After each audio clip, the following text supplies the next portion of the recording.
Morning बच्चों। आज हम दी गई टेबल को पढ़ना सीखेंगे, उसमें से जानकारी ढूंढना। ठीक है, यहाँ पे देखो, पढ़िए इसको।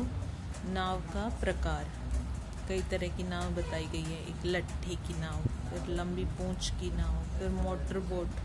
मोटर बोट क्या होती है? जिसमें मोटर लगी होती है। और एक मशीनी नाव, मशीन वाली। तो ये है नाव के प्रकार। फिर इन्हीं के बारे में और जानकारी हमें यहाँ दी गई है। एक चक्कर में मछली पकड़ी।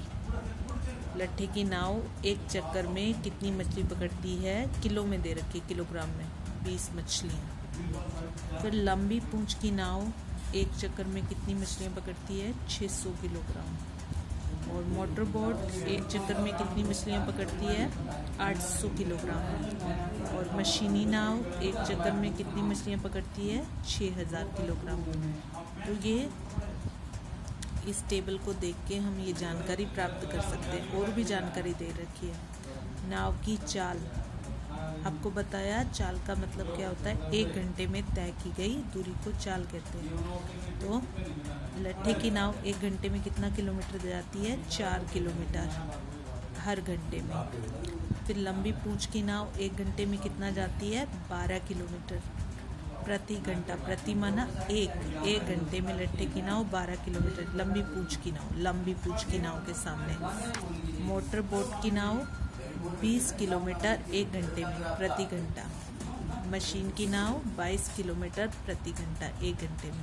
तो इस टेबल से हमें ये जानकारी प्राप्त हो रही है। ठीक है, अब इस जानकारी की सहायता से हमें कुछ प्रश्नों को हल करना होगा। अब कोई भी बीच में से आपसे पूछ ले मोटर बोट की चाल कितनी है, तो पहले मोटर बोट को देखो, फिर चाल वाले उसमें देखो।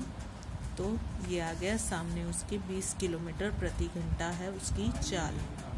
ठीक है, फिर लंबी पूंछ की नाव 1 घंटे 1 चक्कर में कितनी मछलियाँ पकड़ती है?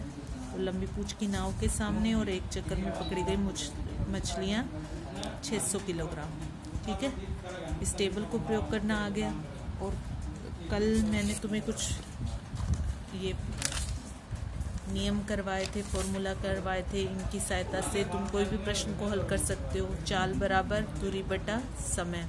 अगर चाल दे रखी है तो चाल पता करनी है, तो दूरी को समय से भाग कर दो। दूरी पता करनी है तो चाल और समय को गुणा कर दो। और समय पता करना है तो दूरी को चाल से भाग कर दो। ये हैं 3 तरीके। इनकी सहायता से हम दिए गए प्रश्नों को, कल वाले प्रश्नों को हल भी मैं आपके पास भेज रही हूँ। अपने प्रश्नों को चेक कर लें।